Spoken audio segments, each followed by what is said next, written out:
தோழமை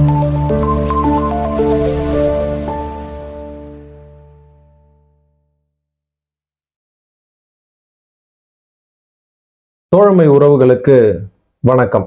மதுரையில் நடந்த தமிழக வெற்றி கழக மாநாட்டில் அந்த கட்சியோட தலைவர் விஜய் ஒரு மாஸ் ஸ்பீச் கொடுத்திருக்காரு. அது என்ன அப்படின்னு பார்த்தோம்னா, எப்பவுமே எங்களோட கொள்கை எதிரி பிஜேபி, அரசியல் எதிரி எப்பவுமே திமுக தான் அப்படின்னு இந்த ரெண்டு கட்சியையும் எதிர்த்துட்டு வந்த விஜய் இப்போ அதிமுகவையும் கூட சேர்த்திருக்காரு. கடந்த ஆண்டு நடந்த தமிழக வெற்றி கழக மாநாட்டுல திமுகவையும் பிஜேபியும் விஜய் கடுமையா விமர்சிச்சு இருந்தாரு. அதிமுகவை பத்தி ஒரு வார்த்தை கூட பேசல.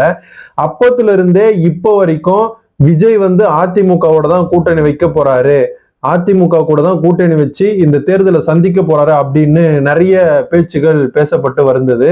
ஆனா மதுரையில் நடந்த இந்த 2வது மாநில மாநாட்டுல விஜய் அதிமுகவை கடுமையா விமர்சிச்சு இருக்காரு.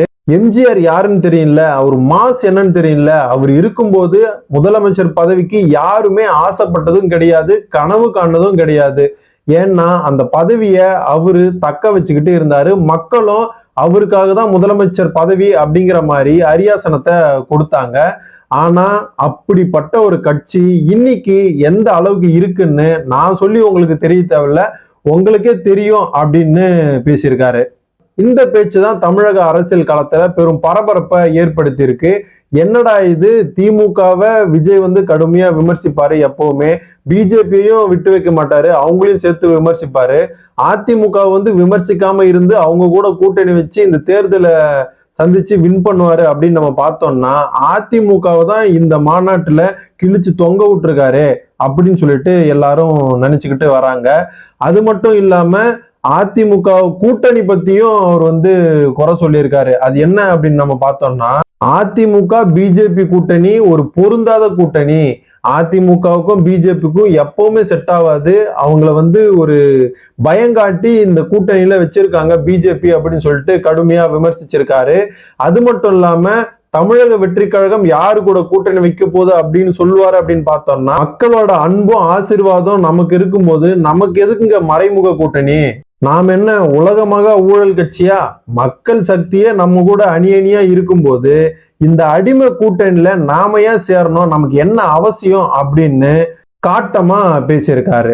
ஒரு பக்கம் RSSக்கு அடிபணிஞ்சுக்கிட்டு மறுபக்கம் மதச்சார்பற்ற கூட்டணி அப்படின்னு சொல்லிட்டு எல்லாரும் ஏமாத்துக்கிட்டு இருக்கிறது போல நம்ம கூட்டணி அமையாது, நம்ம கூட்டணி மாசா கெத்தா இருக்கும் அப்படின்னு பேசியிருக்காரு.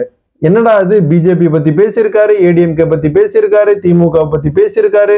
ஆனா கடுமையா போர் தொடுத்த நம்ம அண்ணன் சீமானை பத்தி ஏன் பேசல அப்படின்னு நிறைய மக்கள் கேள்வி கேட்டுட்டு வராங்க. இவர் பேசாததுக்கு காரணம் அவர் மேல இருக்க அன்பா, மரியாதையா, இல்ல அவருக்கெல்லாம் நம்ம பதில் சொல்ல வேண்டிய அவசியம் இல்லை அப்படின்னு நினைக்கிறாரா அப்படின்னு சொல்லிட்டு நமக்கு தெரியல. ஆனா விஜயோட இந்த ஸ்பீச் பயங்கரமா ஒரு ஃபயரை கிளப்பியிருக்குங்க மக்கள் மத்தியில. எப்படியாவது நம்ம விஜய்க்கு தான் ஓட்டு போடணும், அவருக்கு ஓட்டு போட்டு எப்படியாவது ஜெயிக்க வச்சிடணும் அப்படிங்கிற ஒரு வைபை மக்கள் மத்தியில கிளப்பியிருக்காரு விஜய். அதிமுகவை இப்படி விமர்சிச்சுட்டு பேசியிருந்த விஜய்க்கு எடப்பாடி பழனிசாமி அவர்கள் ஒரு பதிலடியை கொடுத்திருக்காரு.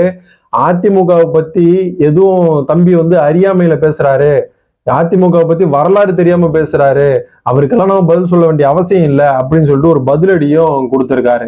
விஜய் அவர்கள் இந்த மாநாட்டுல என்னென்ன பேச மிஸ் பண்ணாரு, என்னென்ன பேசுறதுக்கு அவாய்ட் பண்ணாரு அப்படின்னு நம்ம பார்த்தோம் அப்படின்னா, கவின் அவர்களது ஆணவ படுகொலை பத்தி இந்த மாநாட்டுல விஜய் பேசல. அதே போல தூய்மை பணியாளர்களை பத்தி நேர்ல சந்திச்சாரே தவிர இந்த மாநாட்டுல விஜய் பேசல.